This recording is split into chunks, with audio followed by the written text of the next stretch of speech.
नमस्कार, मैं हूं आपके साथ अर्जुन खजूर और आपका स्वागत है एसजीवी न्यूज़ पर। इस समय हम मौजूद हैं doctor Shyama Prasad Mukherjee civic centre के बाहर, जिसको हम आमतौर पर सदन भी कहते हैं, दिल्ली का सदन भी कहते हैं। अगर बात की जाए पिछले लगभग 2 महीने से ये सदन चर्चा में है। चर्चा में क्यों है? क्योंकि दिल्ली एमसीडी का चुनाव होता है। एमसीडी के चुनाव के बाद जो है दिल्ली का एमसीडी में मेयर, डिप्टी मेयर और स्टैंडिंग कमेटी के सदस्यों का चुनाव होना होता है। लेकिन 3 बार ये चुनाव जो है वो स्थगित हो चुका है और अब इसकी नई तारीख जो है वो सामने आ चुकी है, 16 फरवरी। जी हाँ, एलजी ऑफिस की तरफ से मुहर लग चुकी है। 16 फरवरी को दोबारा से जो है सदन की बैठक होगी। चौथी बार जो है ये बैठक होने वाली है।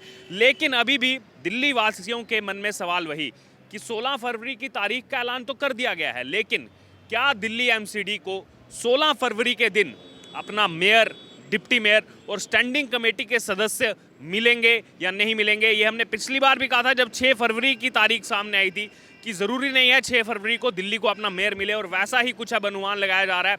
चांसेस कम ही है कि 16 फरवरी को दिल्ली को अपना मेयर मिलेगा, क्योंकि अगर बात की जाए जिस हिसाब से हर बार सदन के अंदर हंगामा हो रहा है, हर बैठक में कुछ ना कुछ नया मुद्दा जो है वो उठ करके आ रहा है, तो यहाँ पर अब देखना होगा कि मात्र जो कुछ दिनों का कार्यकाल पहले मेयर के लिए रह जाएगा, क्योंकि एमसीडी में अगर बात की जाए 500 साल के लिए जो है अलग अलग मेयर जो है वो बनने होते हैं, और पहले साल की बात की जाए डिलिमिटेशन के चलते वैसे ही चुनाव जो है 8 महीने लेट हुआ। उसके बाद रिजल्ट आने के बाद 2 से ढाई महीने जो है वो सदन के हंगामे में निकल चुके। अब देखना होगा कि 16 फरवरी को क्या एक छोटे से कार्यकाल के लिए दिल्ली अपना मेयर जो है वो यहाँ पर देख पाएगी या फिर नहीं देख पाएगी। क्योंकि अगर बात की जाए सबसे पहले इसकी शुरुआत हुई 6 जनवरी से।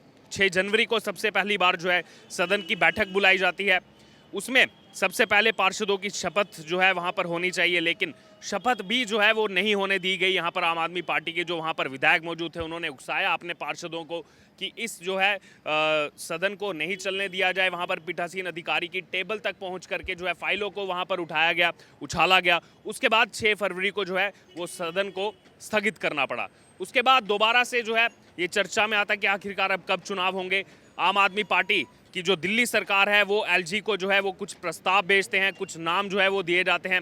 उसमें एलजी ऑफिस की तरफ से दिल्ली सरकार की बात पर मुहर लगती है और 24 जनवरी को दोबारा से जो है वो चुनाव के लिए कहा जाता है, साथ में शपथ के लिए। शपथ समारोह उस दिन हो जाता है। सभी पार्षदों का जो है वो वहाँ पर वो शपथ ले लेते हैं, क्योंकि वहाँ पर अगर बात की जाए तो इतनी भारी संख्या में सुरक्षा बल बुलाए जाते हैं और सुरक्षा बल को देखते हुए वहाँ पर जो है उस समय हंगामा नहीं होता। लेकिन जैसे ही बारी आती है चुनाव की तो उस समय दोबारा से हंगामा सदन के अंदर देखने को मिलता है और चुनाव दोबारा से स्थगित हो जाता है।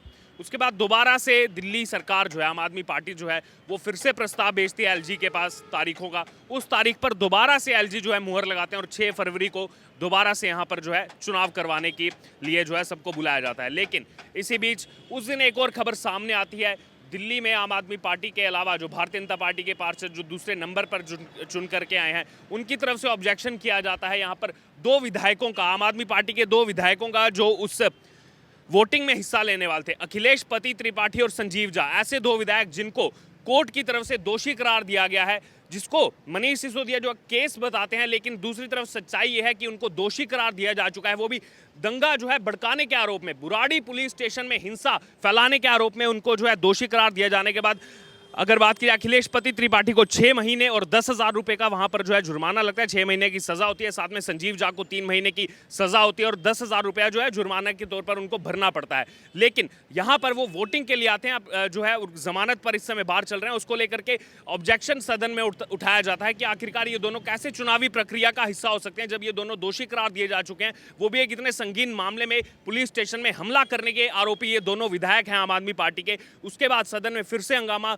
जो है वो शुरू होता है। आम आदमी पार्टी के जो वहां पर पार्षद थे, विधायक थे, और बीजेपी के जो पार्षद थे, उनके बीच में हंगामा इस बीच जो है वो चलता रहता है और दोबारा से जो है पीठासीन अधिकारी सत्या शर्मा की तरफ से सदन को स्थगित करना पड़ता है।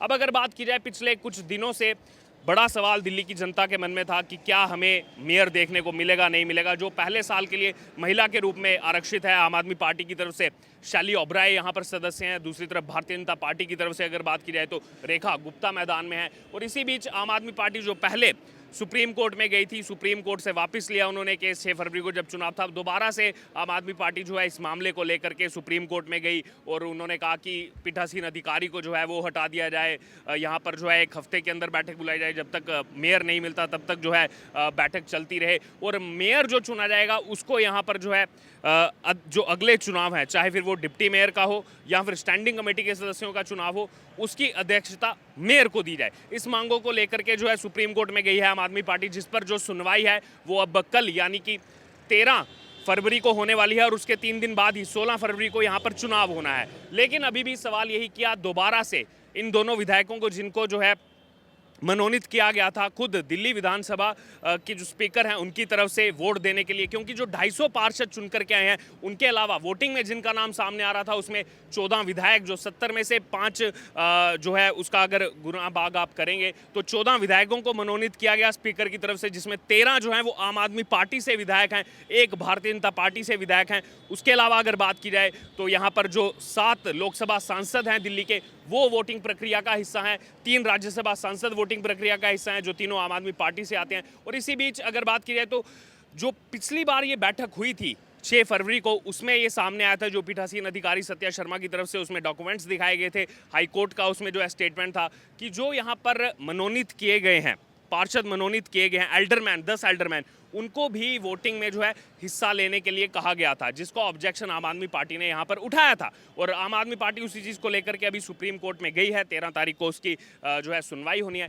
लेकिन इसी बीच दूसरा सवाल यही है कि यहाँ पर भारतीय जनता पार्टी जिनके 104 पार्षद चुनकर आए थे, उसके बाद गजेंद्र दलाल निर्दलीय जो पार्षद हैं वो बीजेपी में शामिल हुए, 105 इनकी संख्या हुई पार्षदों की, 250 में से 134 जो हैं वो आम आदमी पार्टी के हैं, 9 कांग्रेस से हैं, 2 जो हैं वो निर्दलीय पार्षद हैं। उसके अलावा अगर बात की जाए तो यहाँ पर 7 लोकसभा सांसद जो हैं जो सातों बीजेपी के हैं, तो यहाँ पर बीजेपी का अगर नंबर देखा जाए 105 और 7 लोकसभा सांसद 112, और एक इसमें अगर आप और ऐड कर देंगे जो विधायक इसमें वोट डालने वाले हैं बीजेपी के, 113 जो है वो संख्या बल यहाँ पर बनता है बीजेपी का।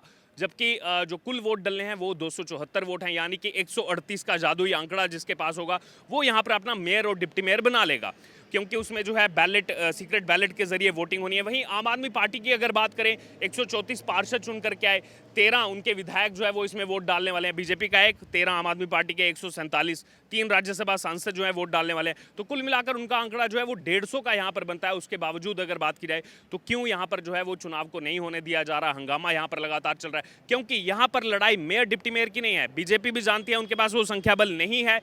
मेन लड़ाई जो है वो है स्टैंडिंग कमेटी के सदस्यों की, क्योंकि 7 सदस्य इसके लिए जो है मैदान में है, जिनमें से 6 चुने जाने हैं। 3 सीधे तौर पर आम आदमी पार्टी के जीत कराएंगे, 2 सीधे तौर पर बीजेपी के जीत कराएंगे। जो 6ठा सदस्य चुन करके आएगा वो या तो आम आदमी पार्टी का होगा या बीजेपी का। और इसमें सबसे ज़्यादा संशय इसलिए बना हुआ है क्योंकि इसमें प्रेफरेंशियल वोटिंग होगी। जो राज्यसभा में वोटिंग की जाती है प्रेफरेंशियल वोटिंग, यानी कि first preference, second preference, third preference, इस हिसाब से जो है वो पूरी वोटिंग की जाएगी। और इसीलिए आम आदमी पार्टी ने पहले रुख किया था कांग्रेस का कि कांग्रेस का समर्थन उनको मिले।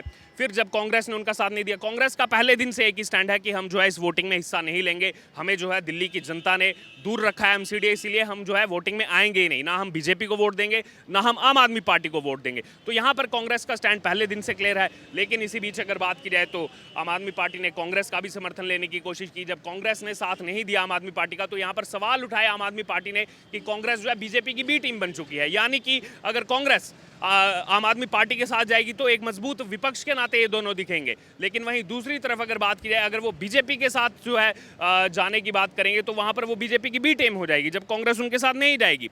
बहरहाल अब अगर बात की जाए, इसी बीच कुछ आरोप प्रत्यारोप की राजनीति भी चलती रही। आम आदमी पार्टी ने आरोप लगाया कि हमारे पार्षदों को जो है खरीदने का प्रयास किया जा रहा है। बार बार जब हमने भी आम आदमी पार्टी से सवाल किया, मीडिया कर्मियों ने सवाल किया कि आखिरकार वो कौन लोग हैं, कौन बीजेपी के लोग आपको संपर्क कर रहे हैं, उनका नंबर क्या है, उस पदाधिकारी का नाम क्या है, लेकिन आज तक पिछले कई महीनों से इस बात का खुलासा नहीं हुआ है। वहीं दूसरी तरफ अगर बात की जाए, भारतीय जनता पार्टी के 10 पार्षद 6 फरवरी को उन्होंने प्रेस कॉन्फ्रेंस के माध्यम से ये बताया कि किस प्रकार से किस किस इंसान ने, किस किस मतलब आम आदमी पार्टी के कार्यकर्ता ने, किस किस एमएलए ने हमसे जो है संपर्क करने का प्रयास किया। दुर्गेश पाठक का नाम उसमें खुल करके सामने आया, उनके जो यहाँ पर कार्यकर्ता हैं उनका नाम खुल करके सामने आया, जिसको लेकर अब कंप्लेन जो है वो भी एसीबी के पास जा चुकी है। यहाँ पर भारतीय जनता पार्टी के पार्षदों की तरफ से वो जो है रिकॉर्डिंग उनको दी गई है, कैसे जो है प्रयास किया गया कि हम जो है उनके साथ चले जाएं ताकि बाद में जो चेयरमैन बनाए जाने होते हैं जोन के, म्यूनसिपैलिटी में, उसमें जो है वो बना सकें उन लोगों का समर्थन लेकर के। बहरहाल अब देखना होगा कि आखिरकार 16 फरवरी को अब जो नई तारीख जो है वो दी गई है यहाँ पर एलजी ऑफिस की तरफ से। और आपको फिर से बता दें, एलजी पर लगातार आम आदमी पार्टी ने जो है बड़े बड़े आरोप लगाए, लेकिन अब ये चौथी बैठक में तीसरी बार ऐसा हो रहा है जब आम आदमी पार्टी का जो सुझाव दिया गया था उसी सुझाव पर, उसी प्रस्ताव पर एलजी ऑफिस की तरफ से मुहर लगी है। तो यहाँ एक तरफ कहना कि एलजी जो है वो हमारे काम में टांग अड़ा रहे हैं, वही दूसरी तरफ बार बार एलजी का दिल्ली सरकारों की फाइल पर मुहर लगाना, ये कई सारे सवाल खड़ा करता है जो आम आदमी पार्टी क्लेम करती है। दूसरी तरफ डॉक्यूमेंटेशन क्या है वो कुछ और ही यहाँ पर बयान करता है। बहरहाल अब देखना होगा कि 16 फरवरी को क्या दिल्ली को मेयर शैली ओबराय या फिर रेखा गुप्ता के माध्यम से देखने को मिलेगा। क्या डिप्टी मेयर आले मोहम्मद इकबाल या फिर कमल बागड़ी, इन दोनों में से कोई जीता हुआ दिखेगा। और अगर यहाँ पर मेयर और डिप्टी मेयर मिल भी जाते हैं तो क्या दिल्ली को स्टैंडिंग कमेटी के 6 सदस्य मिलेंगे या नहीं मिलेंगे, क्योंकि इन दोनों की तो सीक्रेट जो है वोटिंग होगी, सीक्रेट बैलेट के जरिए वोटिंग होगी। लेकिन तीसरी तरफ जो स्टैंडिंग कमेटी के सदस्य हैं उनकी वोटिंग यहाँ पर प्रेफरेंशियल वोटिंग के आधार पर होगी। अब बड़ा सवाल यही देखना होगा 16 फरवरी को आखिरकार इस सदन के अंदर जो बैठक होगी, क्या दोबारा से 6 जनवरी, 24 जनवरी और 6 फरवरी के तहत दोबारा से 16 फरवरी को यहाँ क्या वैसा ही हंगामा देखने को मिलेगा जो पहले हंगामा देखने को मिला, जिसके तहत ज़्यादातर सुरक्षा बलों को भी यहाँ पर तैनात किया गया था। उन सुरक्षा बलों की तैनाती पर भी आम आदमी पार्टी ने सवाल उठाए गए थे कि सुरक्षा बल यहाँ पर क्यों हैं। और अब इंतज़ार है दिल्ली की जनता को, दिल्ली की इस सदन को, एमसीडी को 16 फरवरी का, कि क्या सही तरीके से सुचारू रूप से यहाँ चुनाव हो पाएगा या नहीं हो पाएगा।